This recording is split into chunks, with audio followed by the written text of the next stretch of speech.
Hello, my friends, and welcome back. Thank you very much for being with me again today. It's always the best to go to the source, not secondary sources or tertiary sources or whatever sources. Go to the first source, maybe to the person himself, and ask the person, what's your take on this or on that? And the person is going to tell you. Now, if he lies, at least he is the one who told you. You don't have an intermediary who's going to lie to you what this guy or that guy had to say, like the CNN, for instance, MSNBC, like Fox News, like the media operatives. I have here a short clip of Putin. Putin, during a visit and high-precision UAVs in St. Petersburg, Russia. And I will show you, I will let him answer the questions regarding the Russian team and the negotiating team and the American negotiating team. What has been discussed and what is this evil guy's take on that? I think is very relevant in seeing what the evil guy has to say about it. But before I'm going there to play this video, maybe it's about 5 minutes, the whole video. Here you have Putin praises friendly Russian-US negotiations in Riyadh. So he says, well, I think they were friendly. I have another baboon who said that, oh, they were stiff and they were this and no handshakes and so on. Well, this is what this guy has to say. And here, Russian President Vladimir Putin visits a UAV enterprise in St. Petersburg, and this is a high-precision weapons, radar systems, as well as UAVs for the military and civilian purposes. And St. Petersburg is located right here. So this is the yellow color here is Russian Federation. Here are the Baltic states. This is Poland. This is Ukraine. So St. Petersburg is right there. This is St. Petersburg in the Gulf of Finland, and then the Baltic Sea, and then you go to Denmark and so on. This is where the Nord Stream 1, Nord Stream 2 pipelines explosion, and you know what it was, occurred right here. So you know where this is, St. Petersburg, right here by Finland. So let's see what Putin had to say. Ready, set, and go.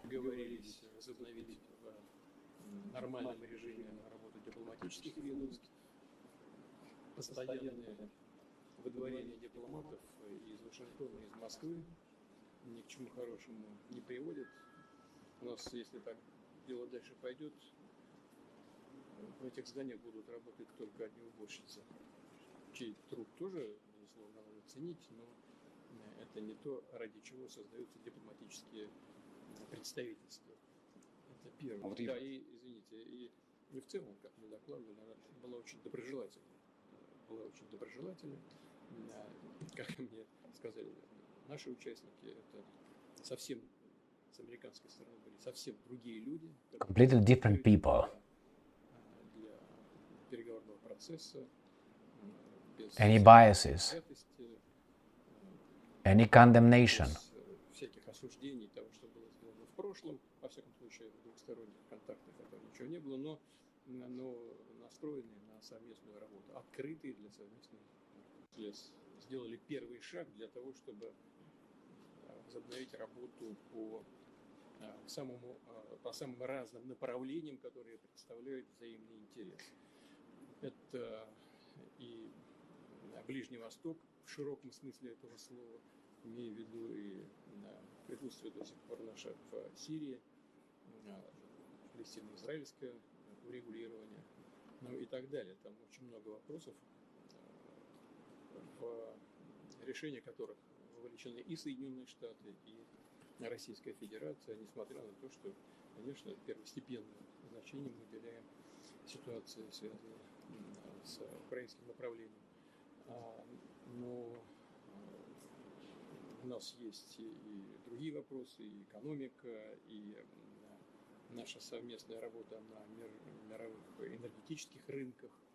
Поэтому в целом, да, космос, конечно.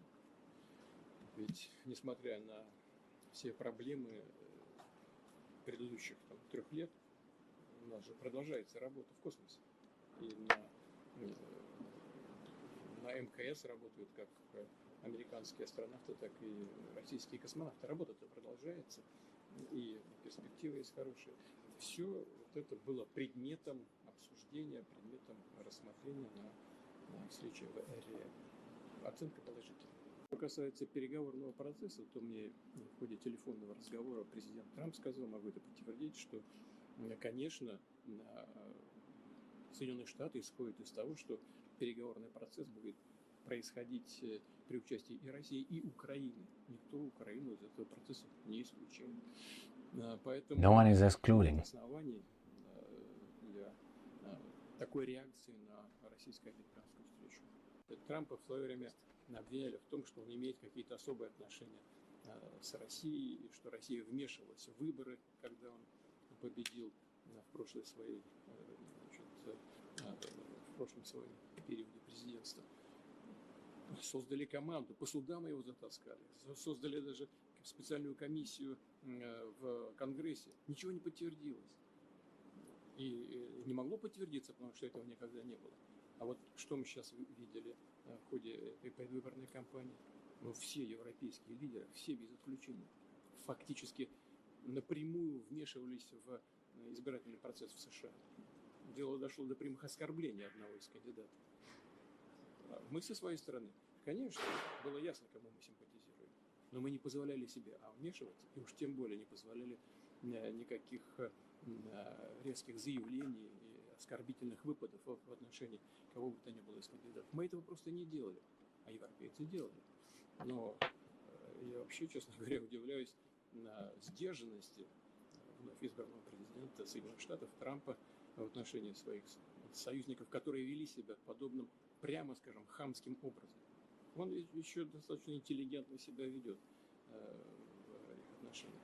Но они не закрываются от этого. Ведь если мы говорим о украинском урегулировании, Соединенные Штаты работают со своими европейскими союзниками.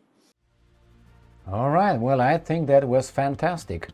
What do you think? I think the conversation, the tone, if you want, all that was a civilized one. He said, well, I'm glad these guys came and talked to us without telling us, lecturing us, telling us that you did this, we did this, like a clean sheet. You can say, well, yeah, but the crimes and so on. I mean, if we go by that, we can start with what? Syria, then we go backwards to Libya, then we go backwards to what? To Afghanistan, then we go to Iraq, then we go to Yugoslavia. Then if you want, you can go to, let's say, if we are bad, Vietnam, Laos, Cambodia, Korea, Second World War. I mean, we can go on and on if we want to go like that. Atomic bombs, bombed over civilian cities. So if you want to talk about these kind of things, you have your garbage in your closet as I do. So let's take it easy. Don't pretend that you are the, how do you call that, the virtuous one here, and you lecture me. That's exactly what the Russians said. You don't lecture our democracy as we don't lecture your garbage democracy, for instance.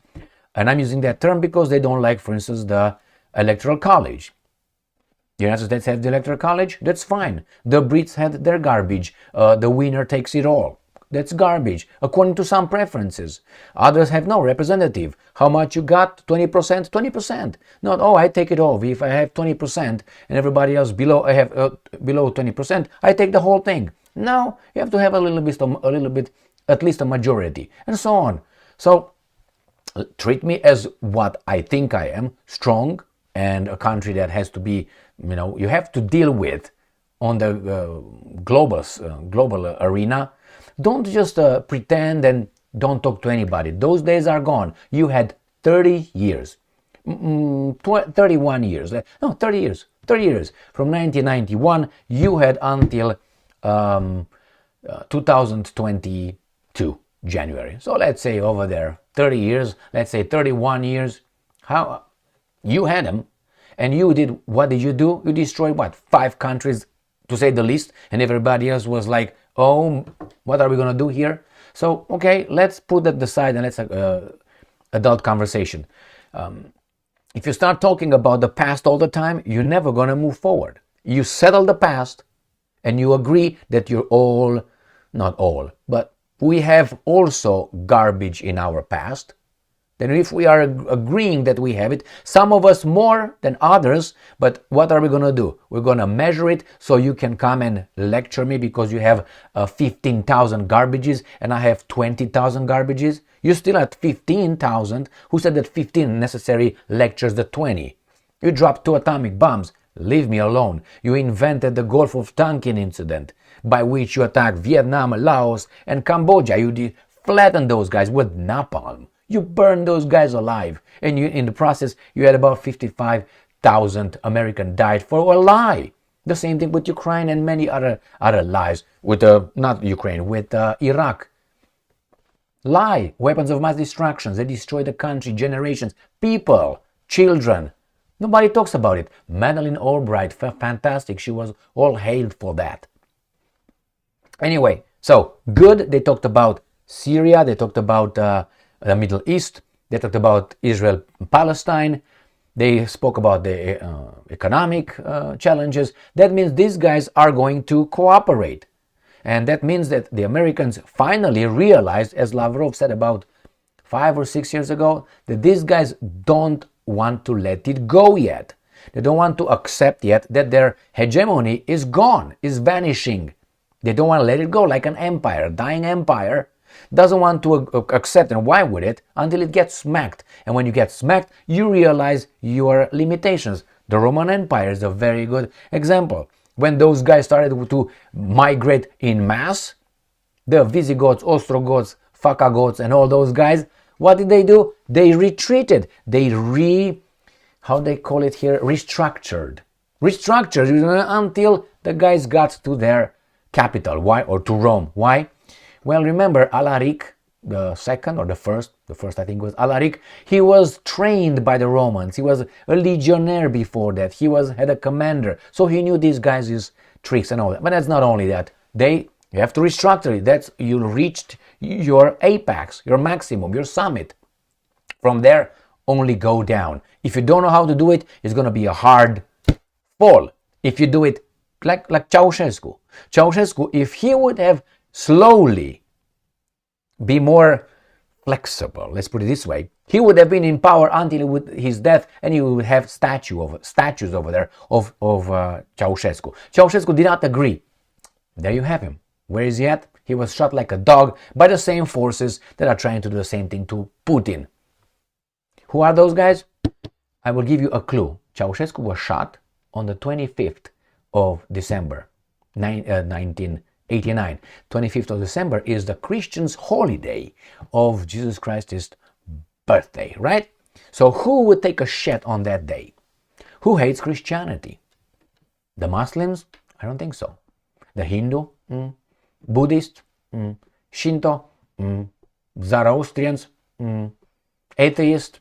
Well, by exclusion, by elimination, you know exactly what I'm fucking talking about here. Anyway, let's go back. Great. I hope these guys are going to do something good for their countries, and we will not be stepped on too much. But hey, we'll find out. Thank you very much for being with me again today. Stay strong, stay smart, look for the truth, and be just.